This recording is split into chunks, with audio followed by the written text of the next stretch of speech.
Hello everyone, আমার আরও একটি ব্লগে তোমাদের সবাইকে জানাই অনেক স্বাগত।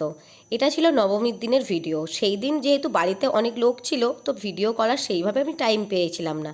তাও ছোট ছোট ক্লিপ তোমাদের জন্য আমি কিন্তু রেখেই দিয়েছিলাম। ভিডিওটা দেখো, আশা করছি ভালো লাগবে। সকালবেলা সব উঠে খাওয়া দাওয়া করে এবার যে যার মতো কাজ করছে। আমি এখন চলে এসেছি রান্নাঘরে। মা তো সব জোগাড় যন্ত্র করেই দিয়েছে, মাসিও এইদিকে সব আদা রসুন টুকটাক কেটে দিচ্ছিল। আর আমি এখন এইদিকে মিক্স রাইসটা বানিয়ে নিচ্ছি। আর যেহেতু অনেকগুলো লোকজন, সেই জন্য বড় কড়াইটা করে এই রাইসটা ভেজে নিলাম। আর এইদিকে দেখো মটন আছে, চিকেনও আছে, আর সঙ্গে আছে বাটা মাছ। তো সব কিছু কিন্তু এই যে ধুয়ে একদম রেডি করে নিয়েছি এখানে। আর এইদিকে সব মশলা আমার বোন একদম বেটে বুটে হাতের কাছে দিয়ে দিয়েছে। বোনকে এইদিকে আমি এখন রাইসটা নামাতে দিয়ে দিয়েছি। ওটা হাঁড়িতে না রাখলে আমি আবার কড়াইটা নেব, মটনটা রান্না করব। আর মটন রান্না বলে কথা, আমাকে বলেই দিয়েছে বরমশাই যে মটনটা যেন ভালো করে রান্না করা হয়। ওর অফিসের একজন আসবে খাওয়া দাওয়া করতে। আমি এইদিকে মটনটা প্রথমেই একটু নুন হলুদ আর গোটা গরম মশলা দিয়ে প্রেশার কুকারে দিয়ে কয়েকটা সিটি দিয়ে দিয়েছিলাম।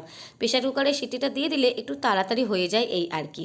তারপর এইদিকে ভালো করে দেখো মশলাটা কষে নিয়ে ওর মধ্যে আমি মটনটা দিয়ে দিলাম, আর আলুটাও দিয়ে এখন ভালোভাবে এটা কিছুক্ষণ কষিয়ে নেব। আর আমার এখানে এই প্রথম অনেক সবাই মিলে আসছে, কারণ মামা মাসিরা তো ওই দিকে সব গিয়েছিল, এইখানে এখনো পর্যন্ত আসেনি কেউ। ওই মা বোন বাপি আসতো। তো আজকে সবাই মিলে আসছে। সকাল থেকে তো বেশ হাসি ঠাট্টা মজা হই হই হচ্ছে।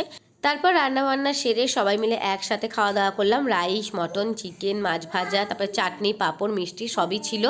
সন্ধ্যাবেলা সবাইকে নিয়ে আমাদের এইদিকে সোদপুরে ঠাকুর দেখাতে বেরিয়েছিলাম। আর এই যে আমার মাম্মামকে কেমন লাগছে একটু কমেন্টে জানিও কিন্তু। হ্যাঁ, তো সবাই মিলে টোটোয় করে গিয়েছিলাম। আর এই যে ওর দাদানকে তো একদমই ছাড়ছে না। দাদানের আর ওর পাপার হাত ধরে বাবু গোটা প্যান্ডেলেও হেঁটে হেঁটে যাবে।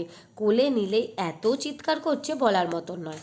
তো তারপর সবাই মিলে তো বেশ রাত্রির 11টা অবধি ঠাকুর ফাকুর দেখলাম। যেহেতু এবারে মাম্মাম ছিল, বেশি রাত করা হয়নি। তো ভিডিওটা এইটুকুই। তোমাদের সঙ্গে দেখা হবে আবার নেক্সট ব্লগে। আজকের মতো টাটা। আর ভিডিওটা কেমন লাগলো অবশ্যই কমেন্টে জানিও। ভালো লাগলে একটা ফলো করো।